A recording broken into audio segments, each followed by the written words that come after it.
came into my life like an angel, I can say. And she was rich. And at that time, I was developing community campus for the LGBT community. Which side is it? Oh, oh, okay. Can you hear me? Is this the mic or this is the mic? That one, yeah. Okay. So yeah, so she got in touch with me just during the time I came out. But before that, also I had known her. She had come to visit us, visit the palace. She was our guest with a group of anthropologists. Sorry, she got a group of anthropologists to study some tribes we have in our area. Um, and then after I came out in 2006, open as a gay man, again she connected with me, and then she asked me that what am I doing in my life nowadays. And then I expressed my desire. I said I'm trying to build a LGBT community center. And she said, wow, that's a great idea. I mean, and I would like to help you in that. And she worked so hard. She worked very selflessly, little knowing that she was already detected with cancer. I didn't know about it until last. I didn't come to know about it. I just got to know about her 2 or 3 months before she passed away. And I was told that she used to sit in the hospital bed, and she had a cat with her. She had a cat as a pet. The cat would be with her in the hospital. And all she would do is just talk to friends, call friends, families, and tell, please help the prince. And after 2 months later, she passed away in December 2007. And her sister Carla Fine came down from New York and had a memorial for her. And she had expressed in a will that um, nobody should mourn for me, we should celebrate. And she was fond of theater, art, dance, singing. So there was somebody who came and did a theater, somebody played the guitar, somebody played the piano, somebody sang for her, somebody said the poetry, all sort of things. And uh, when my turn came, I said, well, she just came into my life like an angel. She was such a selfless person. I would like to dedicate cottage in her memory. And I started building this cottage called the Janet Cottage, where Chris has come and stayed with us there. And yes, and she was Jewish. Her sister came down all the way from New York to inaugurate that Janet Cottage. Carla Fine, we are still in touch with her. In fact, we're going to meet her day after tomorrow. And so that's my a little Jewish world. You can imagine from all the way from New York to India, this family has helped us so much. Now also Carla, like how Carla is also helping us a lot in continuing with the legacy of Janet. And, um, and Janet lives with us now. Even though she is physically not present, but she's definitely with us. She's helping us, she's guiding us. Yes. Thank you. So, Prince, many of the folks here have not been to India. The world in which you grew up is quite foreign to us. I wondered if you'd start by just sharing a bit of your background, perhaps what it was like growing up in Royal Palace from your early years up to perhaps age 16 or so. Yeah, India is a vast country. It's a very old um, country, very old culture dating back to centuries now. And we have a very rich cultural heritage. And I'm lucky and proud to be born in a very, very old dynasty, a very old family dating back to the 13th century. I belong to the royal family of a place called Rajpipla, which is in the western part of India. My dynasty, which is called the Gohil dynasty, was established in the 13th century, early 1300s, so more than 700 years old. Family, we have got a written history of almost 1200 years now, even before our dynasty began. So I come from that kind of family. Uh, India is a country of several states. It's like a subcontinent. Uh, like, you know, you have Europe, which has so many countries. forming one Europe. India has got several states, and each state is like its own country, having its own language, own food habits, dress sense, culture. Everything is different if you travel from one state to another. So if you have to visit India, you cannot see it in one trip.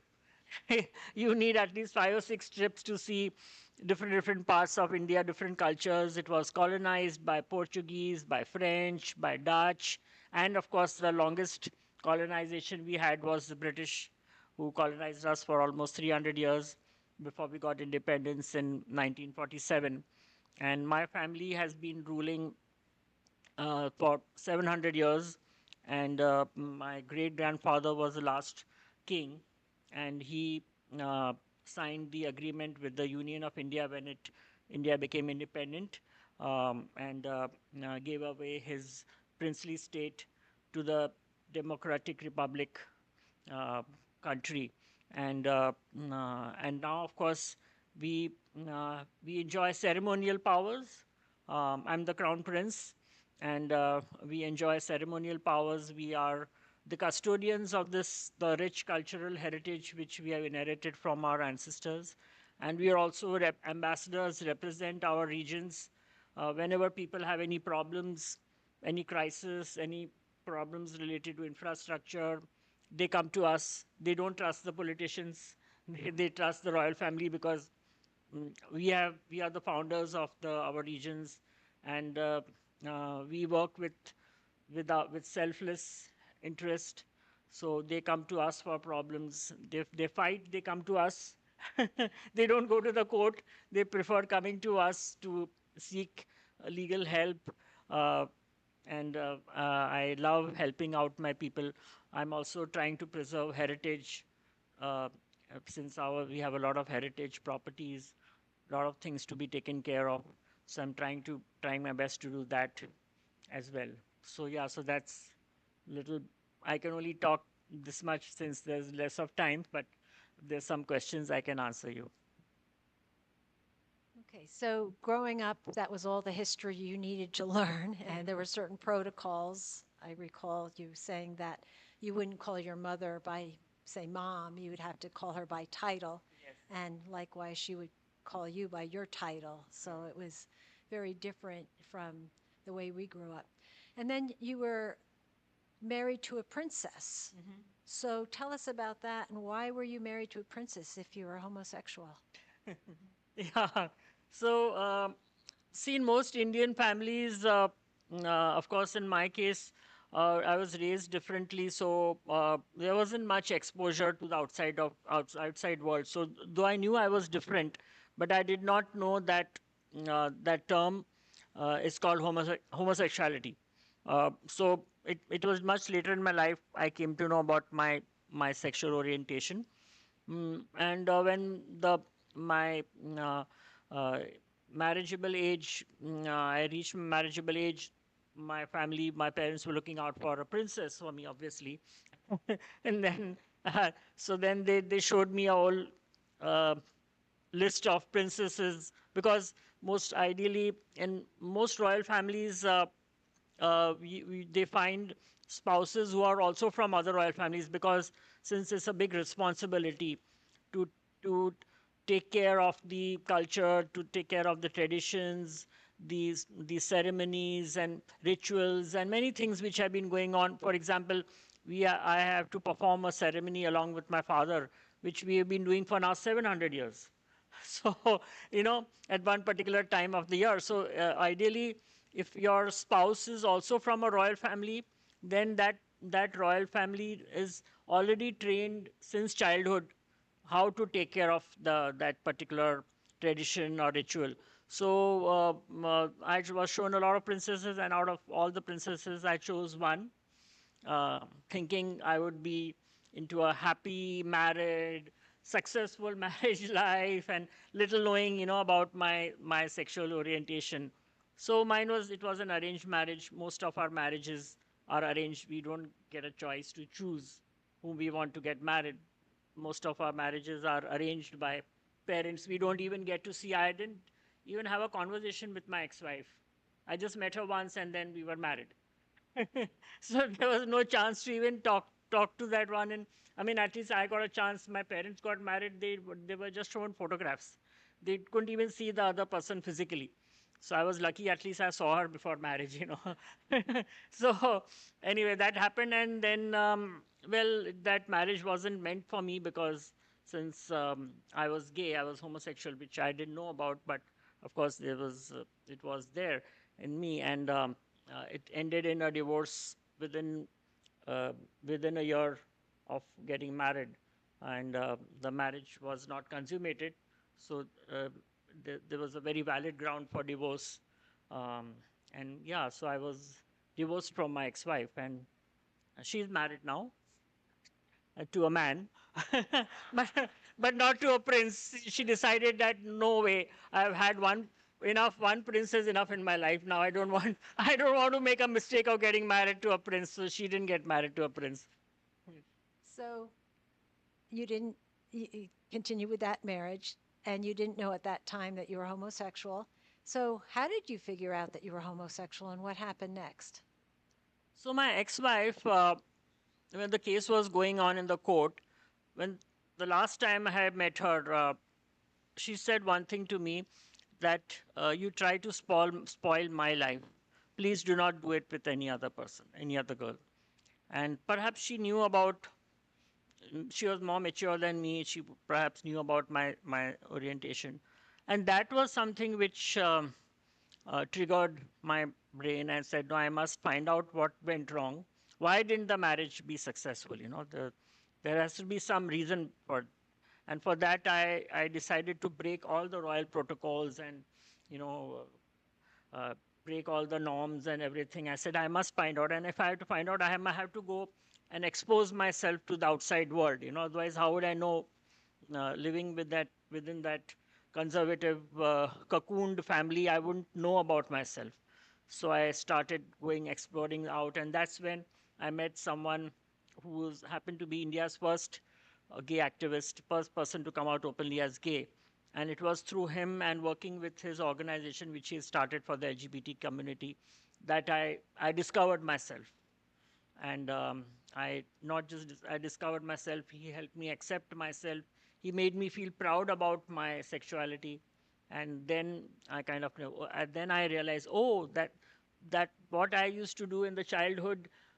Now I can relate to it. That why I did those kind of behaviors. Um, uh, you know, uh, which I would like to do with men. Because very interestingly, in India, there's another interesting thing which happens in India is that we are a culture which accepts homosocial behavior. And what is homosocial behavior is, like, for example, now if you would be sitting in India, it would not be like that. All the men would be on one side and the women would be on the other side. This is pan-social behavior where you have John and Chris and everyone mixed with each other. Men and women don't separate each other. But in India, men will sit separate, women will sit separate. Men and women don't sit together. If you are coming to India, you will see men and men holding hands and very intimate with each other, putting one arm on the other person's arm and clinging to each other, hugging to each other, passionate with each other. And when foreigners like you all come to India and they tell me, you have so many gays and lesbians in your country. Why does your country have a problem with them? And I have to tell them, well, they are not gays, they're not necessarily gays or not necessarily lesbians, they're just straight buddies. They just like to be intimate because it's a homosocial country, homosocial behavior country. So I grew up in that kind of a culture where even our palaces have separate sections for the king and separate section for the queen. So the queen section only women are allowed, in the king section only men are allowed. So I grew up in that kind of atmosphere, and I was very happy with the men's section. I said, "Wow, what a treat to me!" I like the men, I like the male servants, and I like the boys, and all that. And I don't want to go to the queen section. I said it's so boring to be with the women there. So I love that. And then, but nobody had any problem with that. You could. I studied in a co-ed school. I had a lot of so-called girlfriends in school, but I didn't have any sexual attraction towards them. And when I used to want to play with um, my friends who were girls, I wasn't allowed to go to their home unless and until the mother of that girl was at home. Then I was allowed to go to the girl's home. But if there was a friend who was a boy in my class, he was allowed to come into my bedroom and no questions asked. So, that is the culture we have. Boy and girl, you're not allowed to. Even if a boy and girl is seen holding hands and going, everyone will be shocked, shell shocked. My God, what is that happening? Is somebody come from Mars or what? That, why is that boy and girl holding hand and walking on the road? That is not allowed in our country. So that's why I was confused. I said, when this is allowed and this is not allowed, then what am I? But then, yeah, ultimately I had the clarity. So tell us what it was like when you finally did come out. What happened? Oh, when I came out, that was a big drama. It was a typical Hollywood film. So when I came out of the closet, I came out publicly in the media. The people of my town, they all collected and they burnt my images in the fire. They burnt my effigies in the fire. There were 5,000 people on the street and shouting slogans and protesting. There was a lot of protesting happening, burning this, that, all that. Violence, a lot of violence. Police had to be called to quell the people who are protesting. Mob mentality, you know how it is.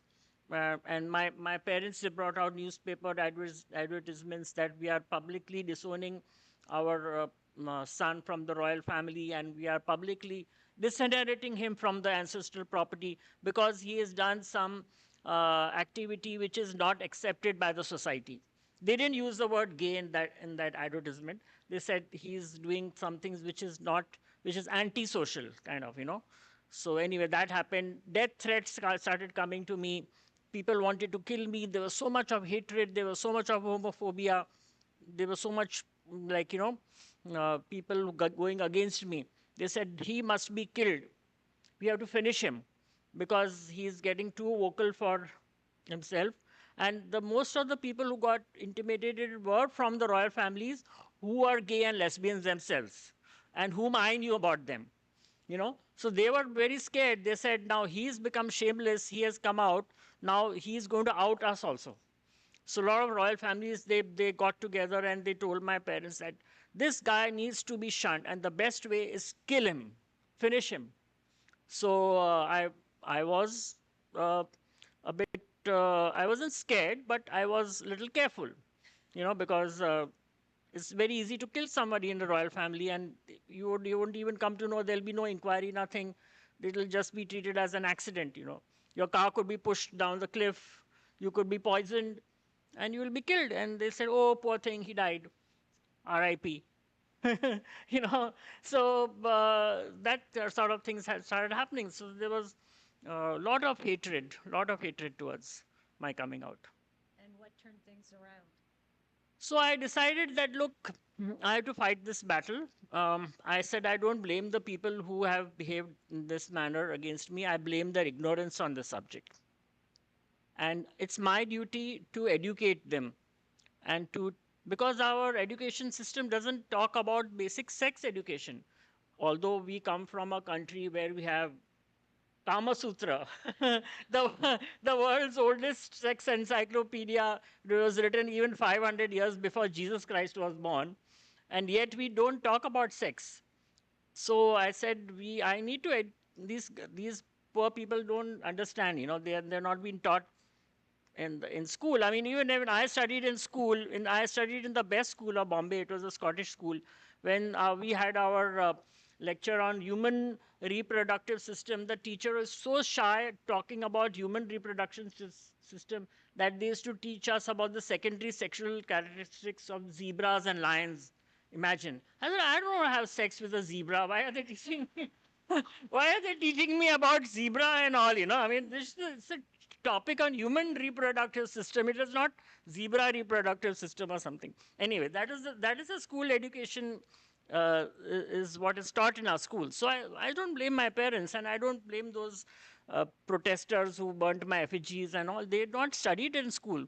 So I started educating And thanks to people like Oprah, who invited me for her show, that changed a lot. It brought a lot of visibility to my fight. A lot of people came to know about the issues of being gay in India, and because you all know Oprah is so famous. So her one appearance of the show changed a lot of people's minds, and people started realizing, no, that we need to support him. So I'm going a little fast forward. That's fine. Yeah, I'm doing fast forward because I want to give him chance also to speak. So fast forward, things have changed now. My father, he's very, very supportive. He's extremely supportive. Chris has met him. He has gifted me 15 acres of a royal establishment where I'm developing India's first LGBT community campus. That's where Janet Fine has contributed, and of course Chris Lamb has also contributed to that. And my father laid the foundation stone of India's first LGBT community campus. So you can imagine the change which happened.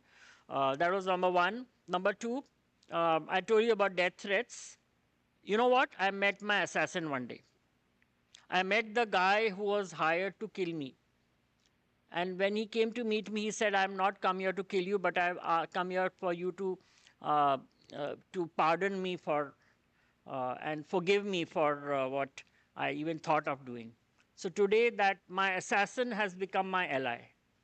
My assassin is helping me in spreading the word. He's helping me in going to telling people to help me with the cause. So that was the change, as that I've mentioned to you in the past, that I don't blame the people, I blame their ignorance.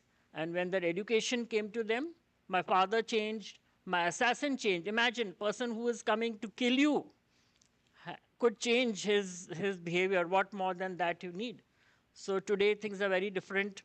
Things are changing. Things have come in our favor. And I have a lot of allies, a lot of friends who are supporting me. Still a lot of work needs to be done, but yes, I managed to win over the hearts and minds of the people who were against me. So we're going to jump over to Duke DeAndre. You are part of the first royal couple in the world, or at least in the modern world that we know of. And I'd like you to share some of your story. What was it like, especially as not only are you part of this royal couple, but you're also an American coming into this couple, into a totally foreign country and culture?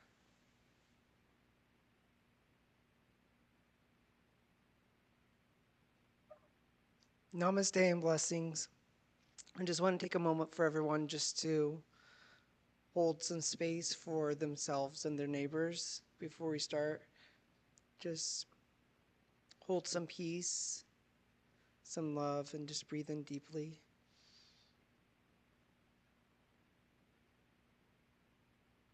And just send out love and peace to your neighbors.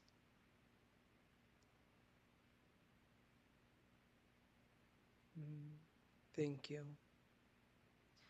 So, for me, being an American, marrying into a Indian royal family, you're marrying into an establishment. So the first things, there's no books, or there's no way forward when you're marrying into a royal family, and when you have so many obstacles against you because you're from a different culture, you're the same sex, you have different religious beliefs, you have different dietary beliefs.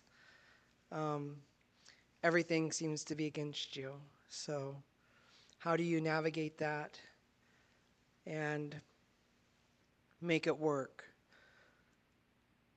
One simple thing is observation and a silent smile to bring into the establishment. So observing how the establishments are run and understanding what's the most important part of the history that's worthy of preserving, and then what's part of the history or a part of the establishments that eventually will fall off, that doesn't make any sense, that's um, outdated managements. Because when you marry into these establishments, you're marrying into hundreds and hundreds of years of history.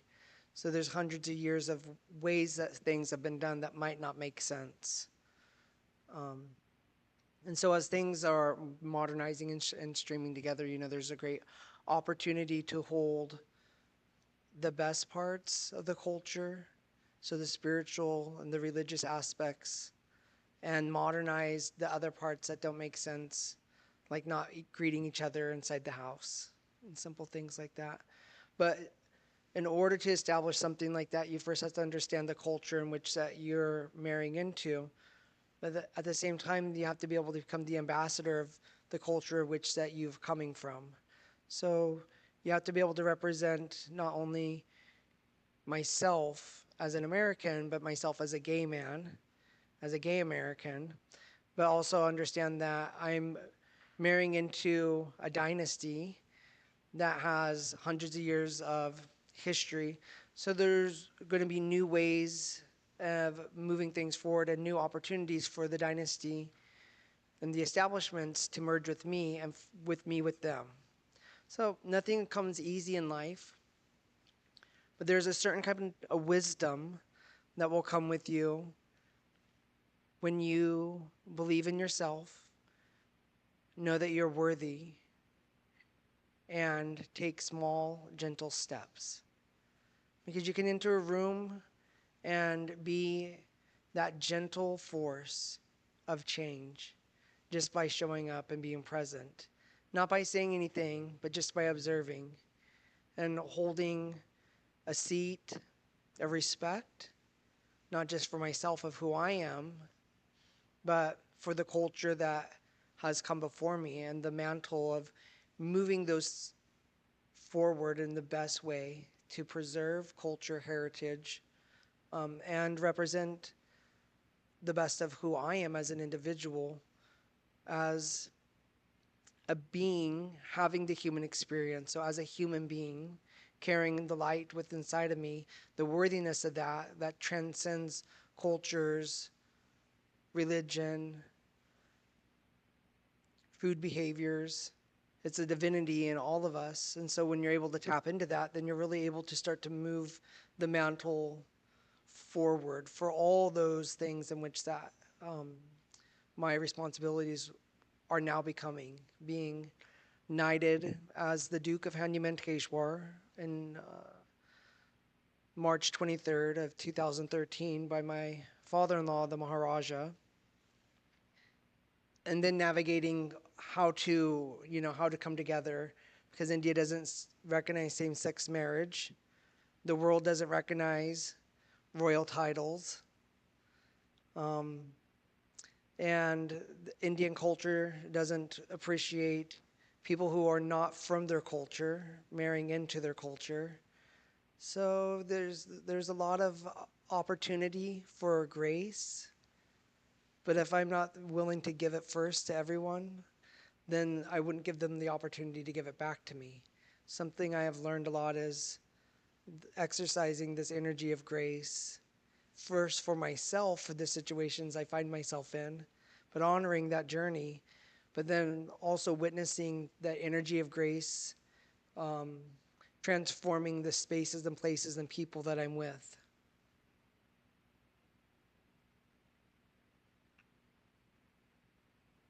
Thank you. And with that backdrop, in terms of your backgrounds and all, can we turn our attention to some of the laws that are happening? Like, what is the state of the law in India, both from the perspective of the homosexual community, and I know there's some transgender folks in here who would appreciate what's been happening in that world as well. Very interestingly, India has made progress in some areas and not made progress in some other areas. I think India and America, in that way, are quite opposites of each other. Having said that, with regards to transgender rights, India has made a lot of progress. In 2014, the Supreme Court of India, through a judgment, first time recognized the rights of the transgenders. And then in 2019, Well, I wouldn't say the rights of the transgenders. More so, it was the right of the citizens under Constitution to self-identify.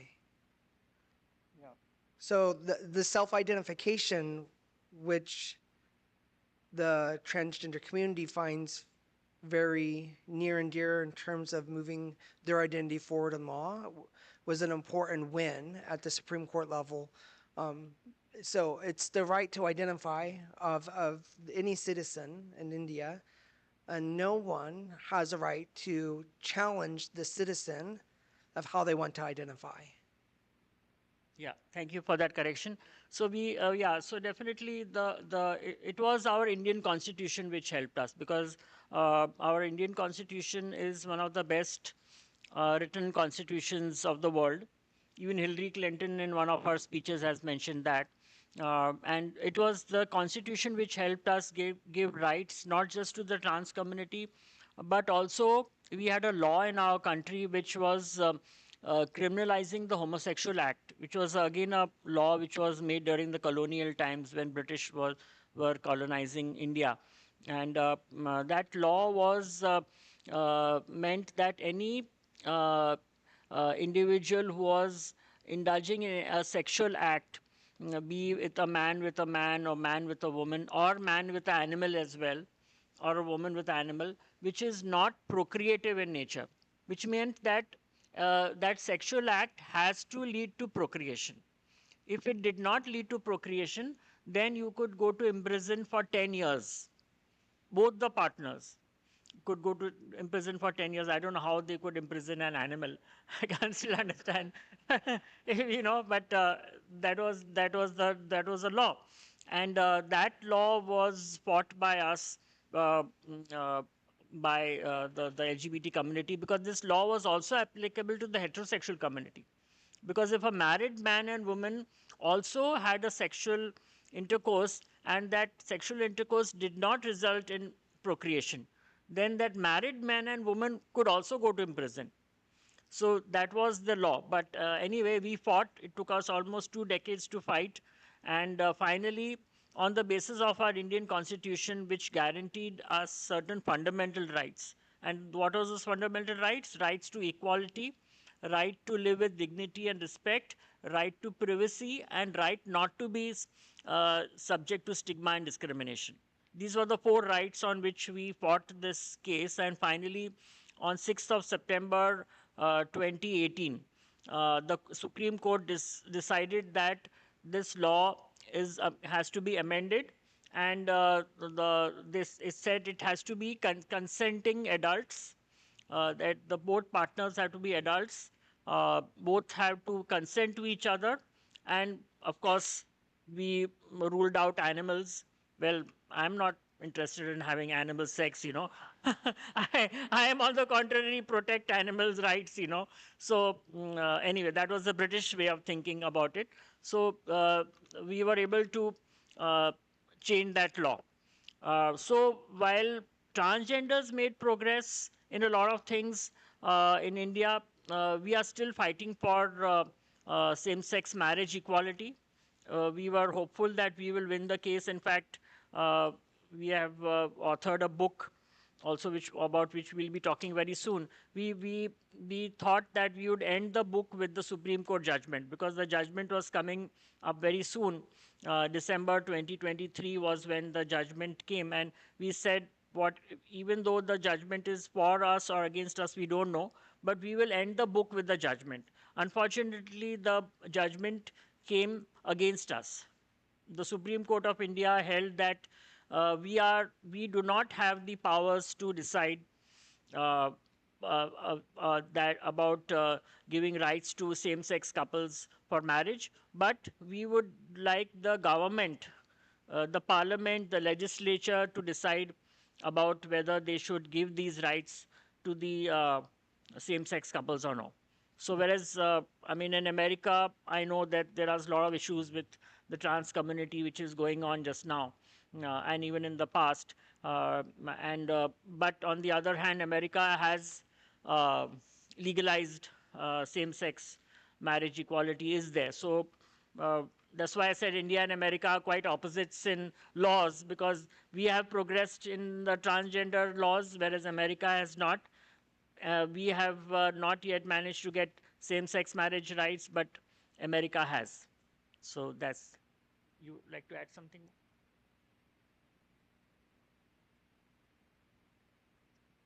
I would like to add that if you follow the timeline in India on its constitutional journey with the transgenders, it's actually quite amazing. And America could learn a lot by just researching the site laws that they used in India to gain rights for their citizens of the transgender community. Because one, you have to remember there's a sub culture in India called Hydras that have always been part and parcel to the Indian culture. So the transgender, the umbrella term now isn't more of an umbrella term because the law was won because of the Hydras, because Hydras are um, part of the spiritual practices of Hinduism. So they were able to identify that the citizens of India who identify as Hydras have always been a part of the fabric of the Indian culture since the sun and the moon. So that's a really great point for our citizens here in the US because it's not a new identity. It's a sacred identity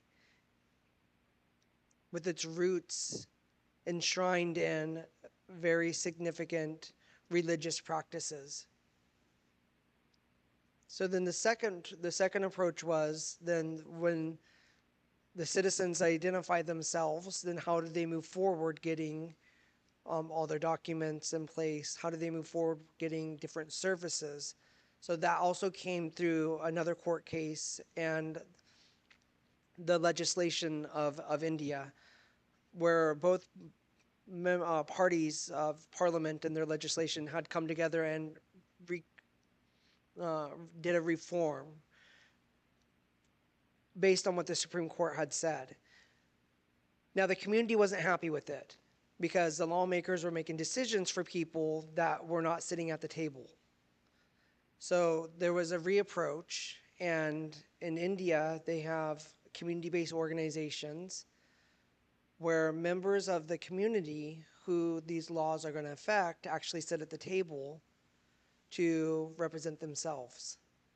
And government sits at the table to represent the side of governments from social welfare or health or education.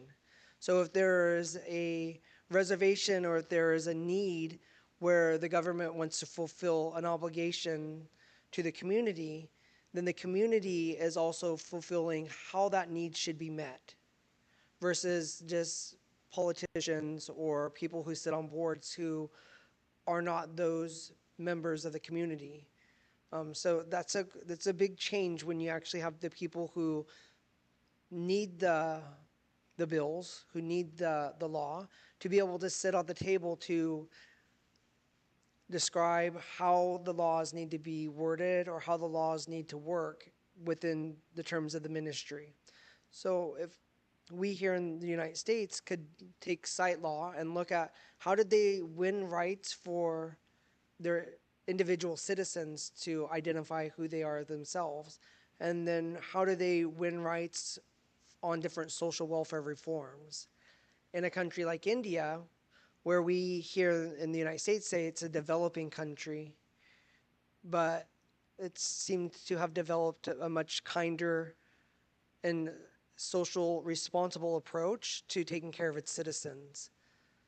And then if India could look at how marriage equality laws actually strengthens an economy, strengthens a community, strengthens the strength of that equality in a democratic country that's constitutionally ruled, then India could see its GDP grow without having to do any other things but align itself to policies that um, align itself to all citizens being equal.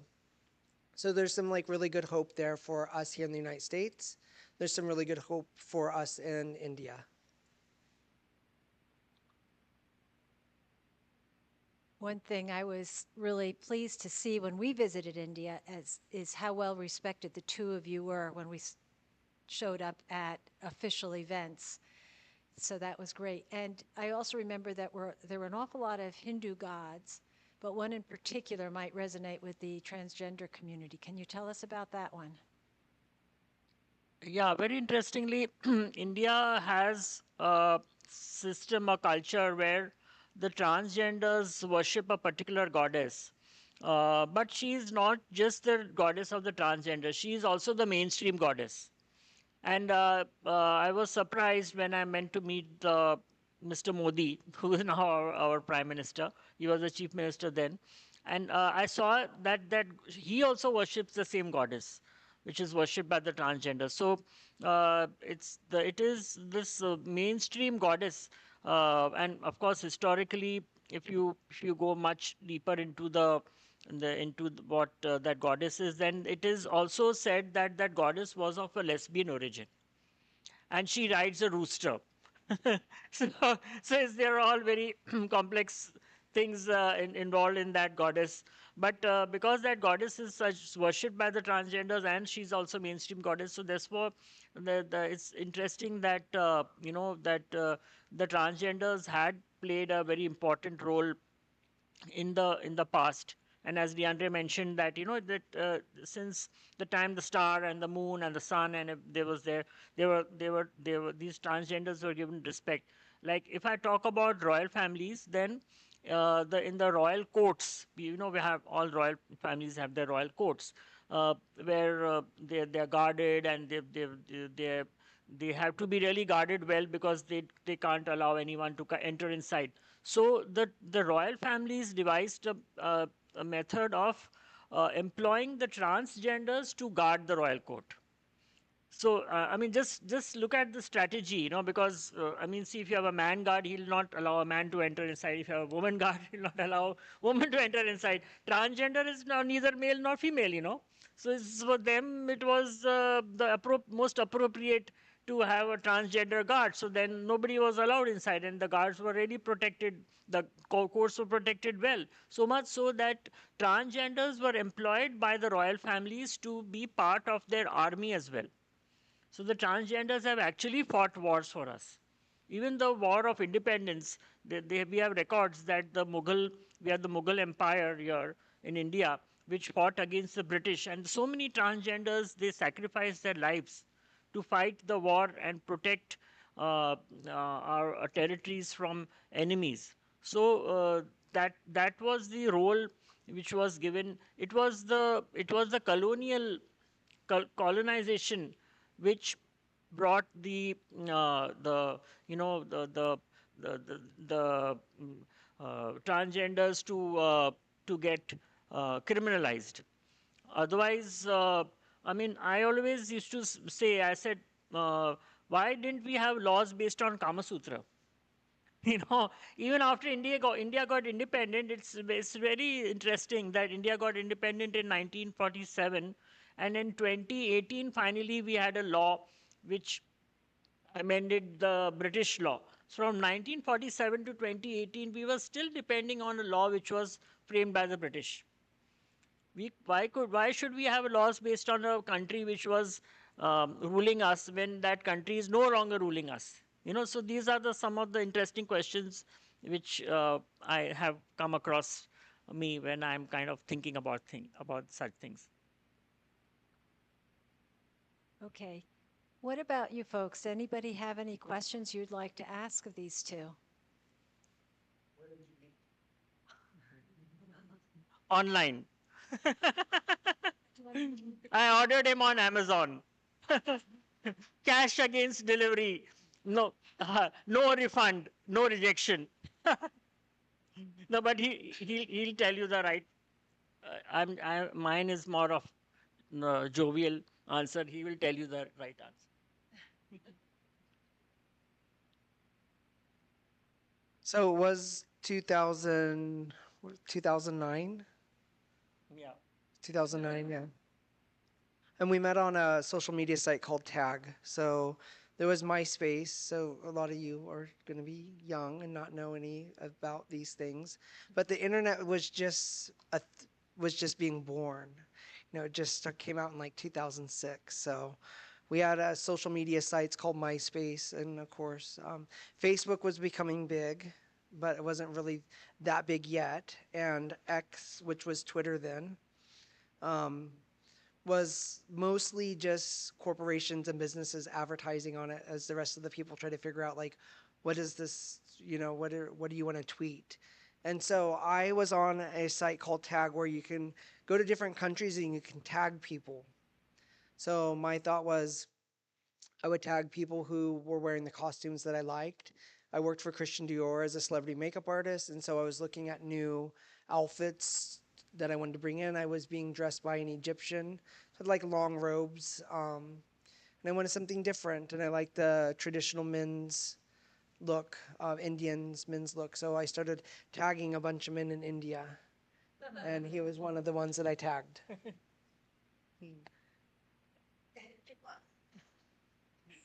There's a little more to that story, but that's good.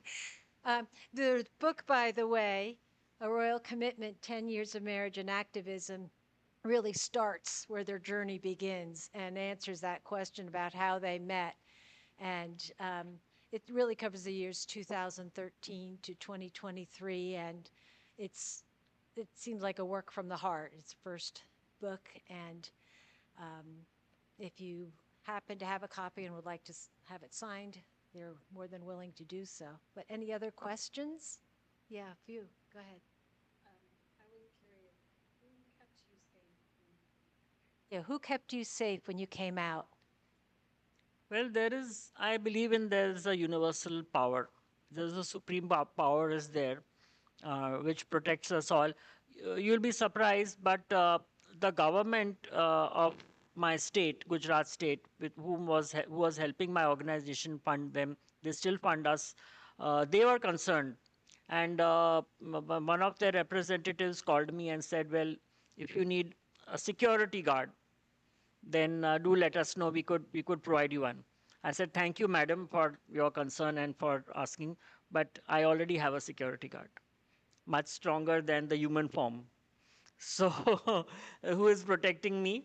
So, yes, so it was my faith in the superior which kept me going strong.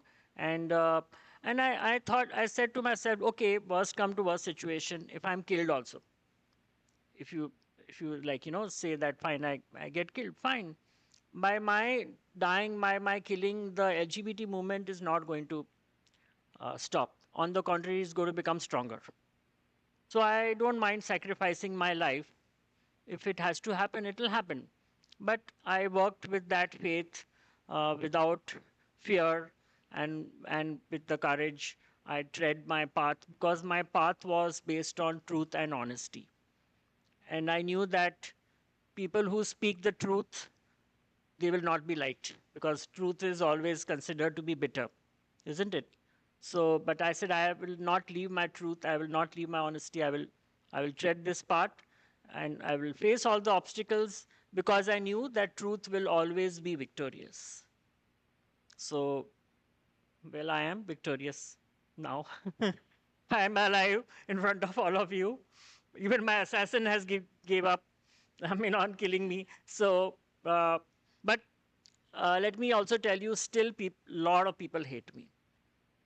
Lot of people still hate me. I still get their threats coming. Still, a lot of people on Instagram, on Facebook, I get almost every day I get hate messages coming, and my way of dealing with them is very different. I love all my haters. I simply love them, because I get to learn so much from them, and when somebody sends me a hate message, what I do, can you guess? I just send them a heart. Oops. Sorry. Now we have all those emojis, those many things are there. So then I click on love, and then one heart appears, and then I send them one heart. And then that person is very, like, aghast. I'm hating this person, and I'm going to hate him more. He'll send me some more curse words in Hindi, Gujarati, English, whatever language he knows. He will send me some very bad, vulgar words. He'll send me. And you know what I will do? I'll send him two hearts. So I said, the more you hate me, the more I'm going to love you. I do that. And believe me, there are some haters who have, there's a balance has been created now. All the negativity and my positivity has reached to a balance. And now they are curious. They are saying, no, we want to have a conversation with you. I said, yes, that's what I want. Come, let's have a conversation. This is my WhatsApp number. So I share my number. They start calling me, they start texting me, and they become my friends now. You know, so that's how my way of dealing with my haters are.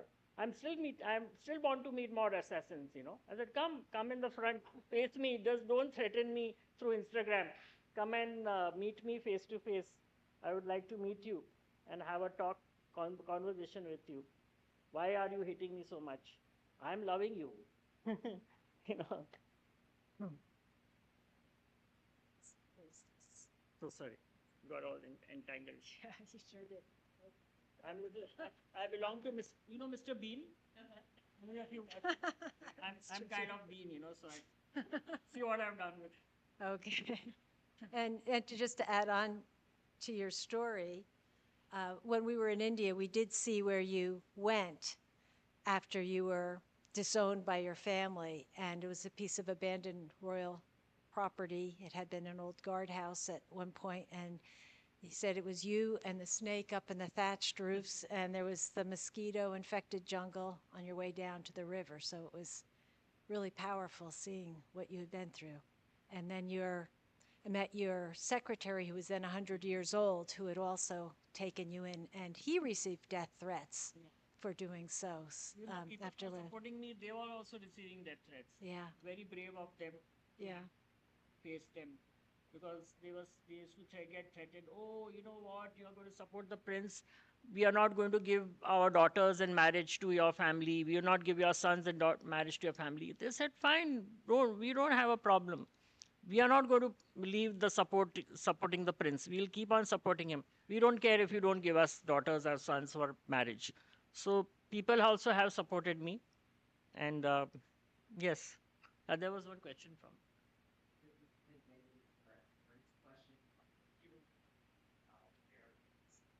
Sorry, I know I didn't get you. Sorry? The materials. What is the material I'm wearing?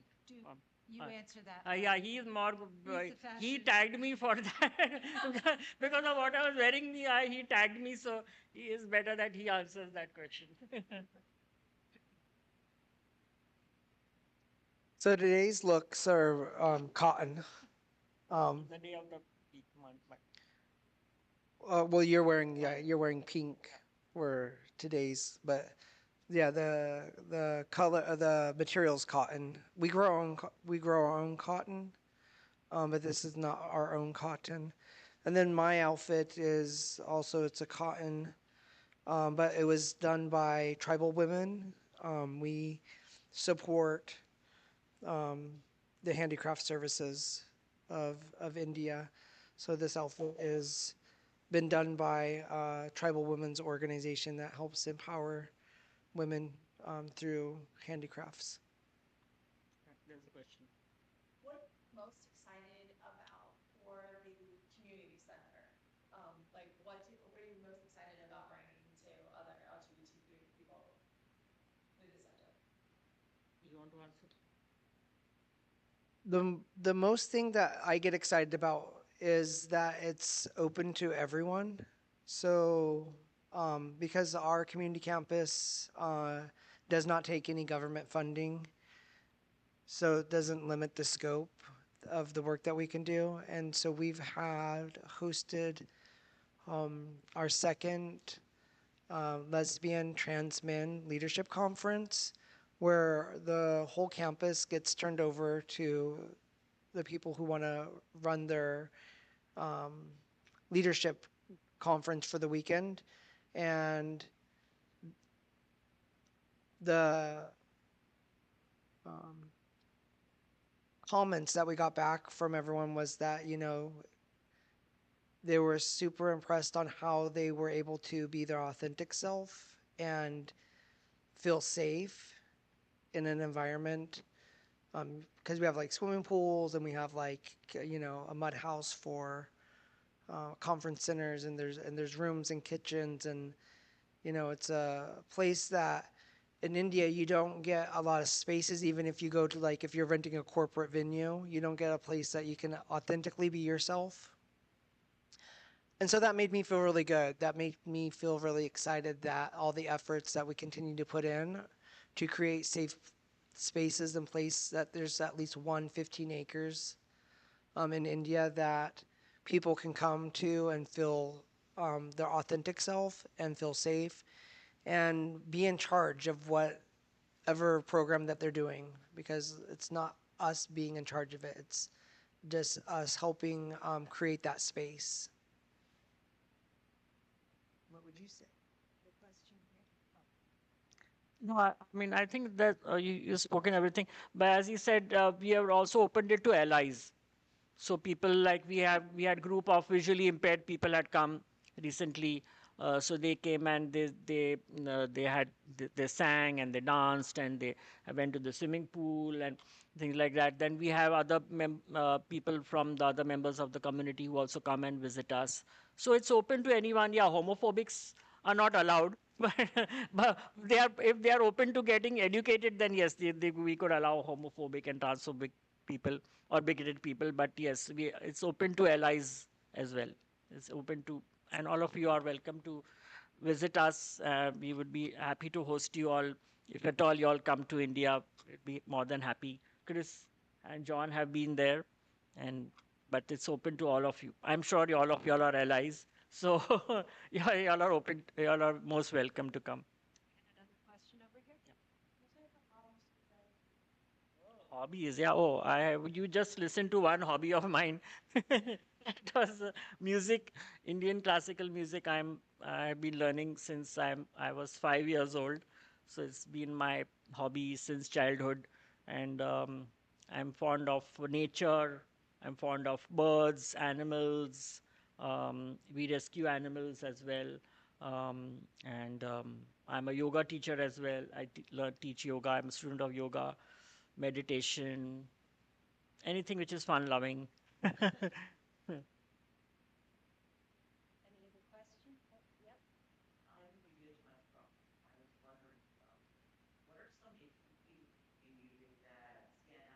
question? Oh, yep. Can you repeat the question? What are some of the intricacies of the Indian music which stand out uh, vis-a-vis the Western music, right? That was the question.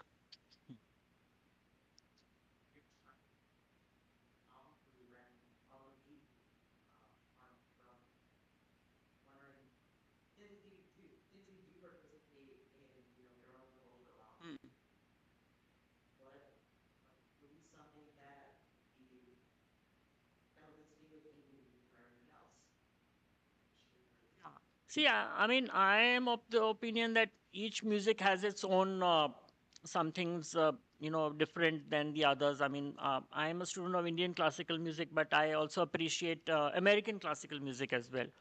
But what I can say about Indian classical music is that I've been using Indian classical music for a lot of therapies. There is something called music therapy is there. So there are certain therapies which help you treat your psychosomatic disorders. Most of our disorders we have now are psychosomatic in nature. So like stress, hypertension, blood pressure, heart, diabetes. So music therapy has helped in that. I myself, I'm promoting that. Even it has helped a lot of animals. I've had experience of playing this harmonium and calming down a lot of animals, like who have been very mischievous and wild, and it has calmed animals as well. So I mean, we are human beings, so I mean, we have a much better intellect than animals are. So if it can calm animals' mind, then like Chris was giving example of the snake. Now snakes, uh, we know cannot hear. They don't have ears, but they can feel the vibration. And I had this cobra snake, which is one of the most deadliest snakes, which used to sit on the rooftop of my house, and I would be playing the harmonium, and that snake would always be on the rooftop. And one daytime it would slither down. It wouldn't harm me. It would be there, always be there. Perhaps it liked this. harmonium. I don't know what it liked about what music I was playing, but yeah. So that way, I feel Indian classical music has its own charm. That it has been used to de-stress a lot of calm down, relax people, and it has been used for music therapies. Yeah.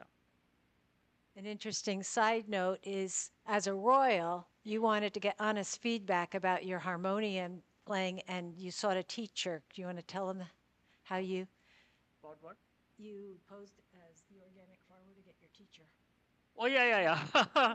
So I was searching for a very good teacher in India to teach me harmonium because it depends a lot on your teacher. You know how well you. So it was very difficult to get this particular teacher, and uh, I found one person. He's the best. He's the most well-known and most popular harmonium players of India. Even he has won a Guinness Book of World Record for playing for 18 hours continuously for a program.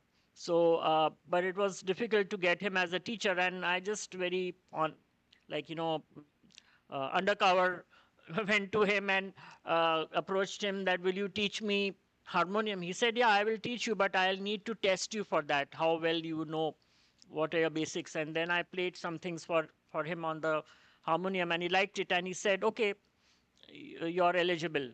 But he said, look, I charge a lot of fees, so you have to be prepared. What is your profession? I said, I'm a farmer. I'm an organic. Which is true. I do farming also. I do organic farming. So he said, "Are you sure you'll be able to pay this fees? I'm not going to give you a discount. Even though you're a farmer, I'm going to charge you, and you have to pay me 100% upfront, advance, before you even start the lessons." I said, "No, no, I'm sure I'll be able to pay you that amount." So then that's how I started learning from him. And then I invited him to come to um my palace to perform there once on my birthday. And then when he came, he's asking my secretary, he said, he didn't know I was the prince. He just said that Manvendra must have spent a hell of a money to hiring this huge place for having this music program. And then my secretary is telling, don't you know this palace belongs to him? And he was so shocked because he thought all the while he's teaching a farmer. He didn't know he was teaching a prince. So, I mean, that was a story which I think Chris wanted me to share. Yeah, but he did that when you shared it with me to get the honest feedback. And then he wanted to bow down and kiss your feet and beg for forgiveness, but you achieved what you wanted, Yeah. and that was the honest feedback. Any other questions? Oh, go ahead. What made you decide to write a book? We'll pass it on to him. He'll give you a better answer. Well, to celebrate our 10-year wedding anniversary um, was the reasoning to write the book. But the book was made possible because I was not in India, because I was in the U.S. So as you will read the book, you'll know like during the pandemic there was different laws enacted, and I was sent back to the U.S. on my own because they don't recognize same-sex marriage. And there was one state that was open to U.S. citizens, which is Florida, which is not a state that I was from. Um, so I ended up in Florida, and because I was in Florida and I wasn't in India, I decided that when we were talking, I was like, well, let's celebrate our 10-year wedding anniversary with a book. Now, if I was in India, it wouldn't have been possible because the people who surround us in India, they gaslight you into different scenarios which they feel is going to be correct for the establishments or for themselves. And so you don't really end up getting a lot of free will thinking at times when you have like really great, fabulous ideas and you try to like find other people to support you on it. If you are a creative person, sometimes you like to bounce your creativity off of other people around you, but they'll self-sabotage you into not making that dream come true. So if I was in India, this book wouldn't exist right now because the people around us would have just been like, no, like you really shouldn't, this type of scenario. Um, but because I was here in the US, I was like, yeah, let's do this.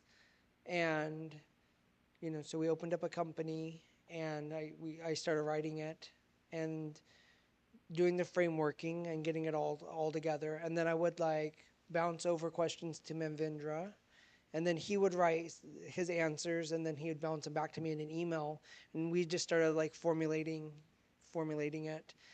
The other part was is that how cool it is to be able to share something so unique, because marriage and same-sex marriage isn't really that unique anymore in the US.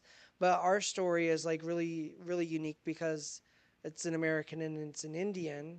It's a culture that's really, really ancient, and navigating all these newnesses where everyone's constantly against you. So I feel like there's a huge value in reading our story on what works, on how to um, continue to show up, and what wisdom comes through in life when you're able to be your authentic self. So, you guys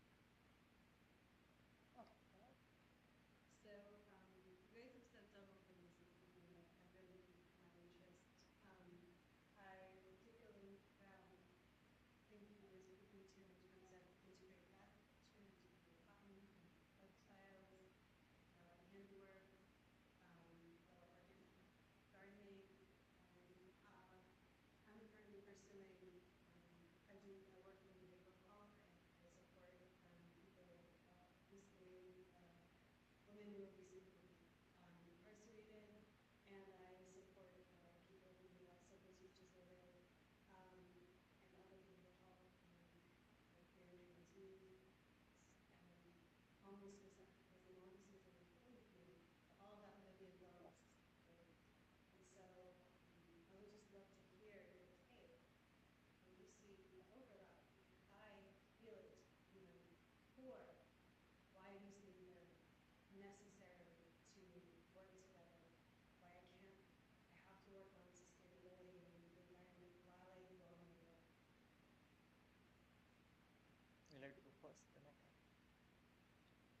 Well, I would like to just thank you for the work that you're doing in terms of. Question for the people who are listening Because you can though. You remember what it is? Just saying has to be sustainability. So it is what I heard from you is that you've been involved with a lot of different types of communities. Uh, uh, uh, some youth which are struggling. There are some with having health issues, some challenges, and how to sustain it. Right? That's what I'm getting. Or do you want to repeat it on the mic? Yeah. Then I think you'll do more. You'll do more justice to that. To that. Yeah.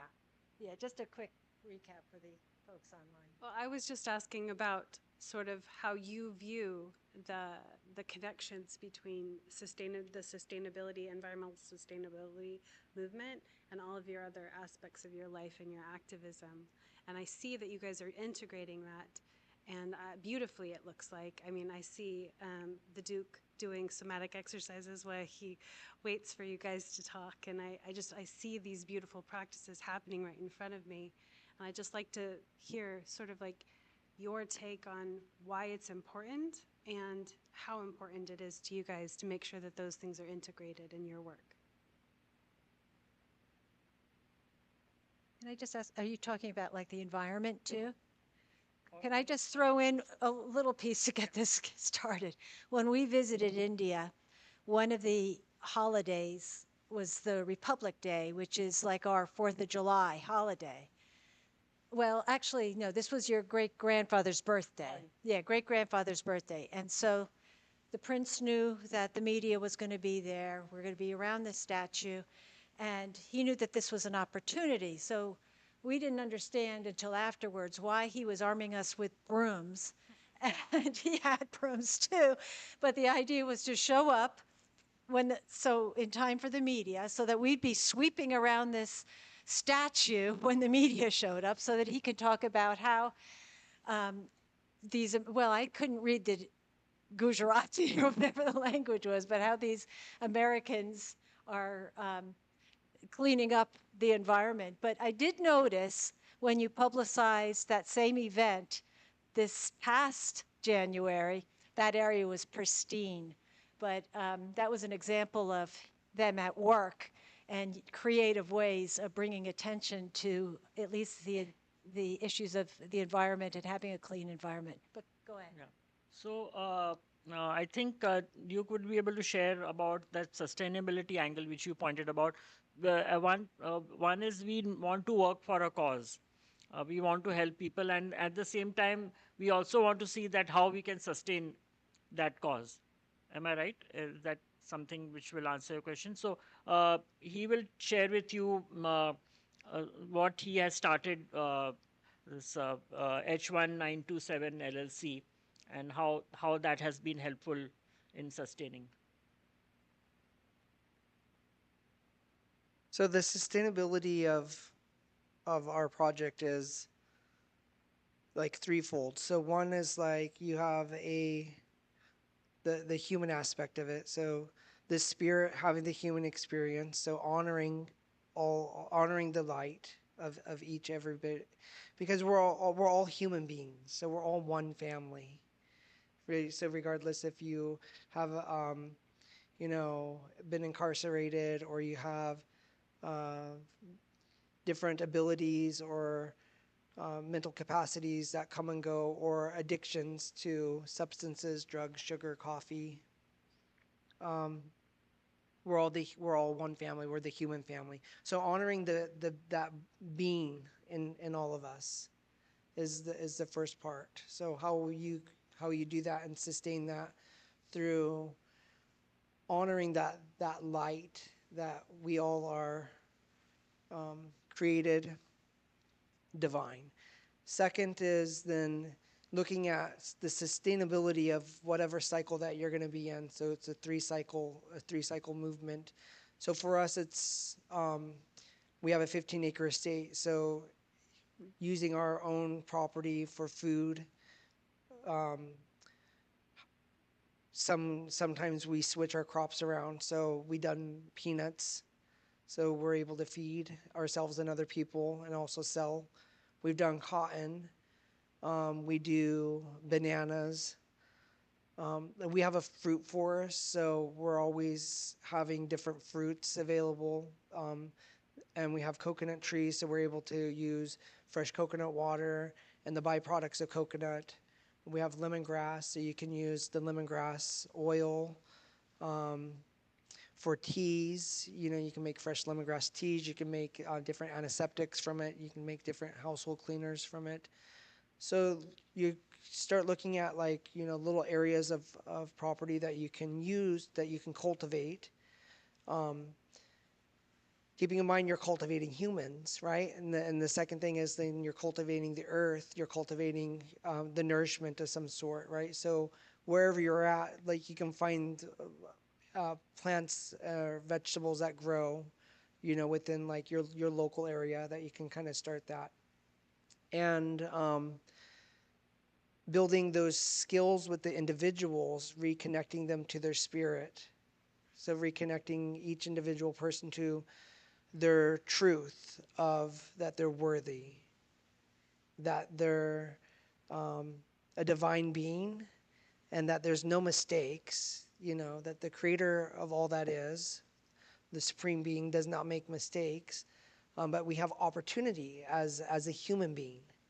And so part of that opportunity is acknowledging that we've made mistakes and redirecting ourselves and growing like a garden, and finding ways that you as an individual can become a fruitful person in whatever society that you're going to be a part of, regardless of your past. And so building off that same momentum, then while you're developing those first two, right, the third thing is then you develop who you are as an individual and who you are as an organization. So you'll find new aspects of yourself through these processes. You'll find new limbs growing from your personality. And you can still keep yourself rooted in that truth that you are divine. And so that becomes a sustainable process of not just like for us in agriculture or for whatever it is that we're doing in terms of, social work, but, just who we are as a united family of beings, of the united family of human beings, uplifting and supporting each other.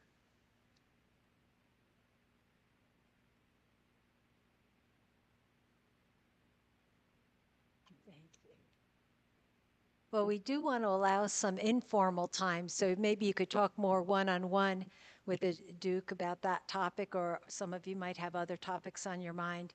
So this might be a good time to transition to the informal time. Debbie, would you like to say any words?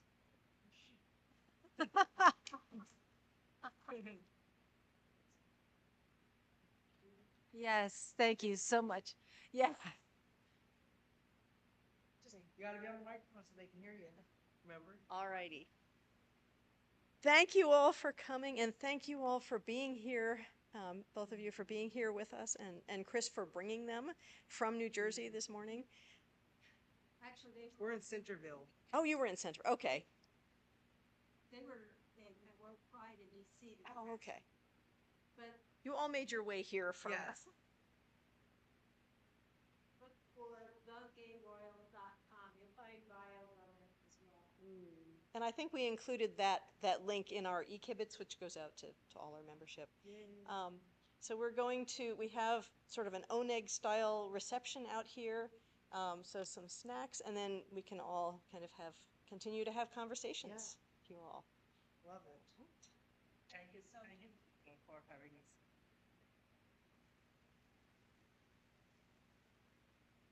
And if anyone wants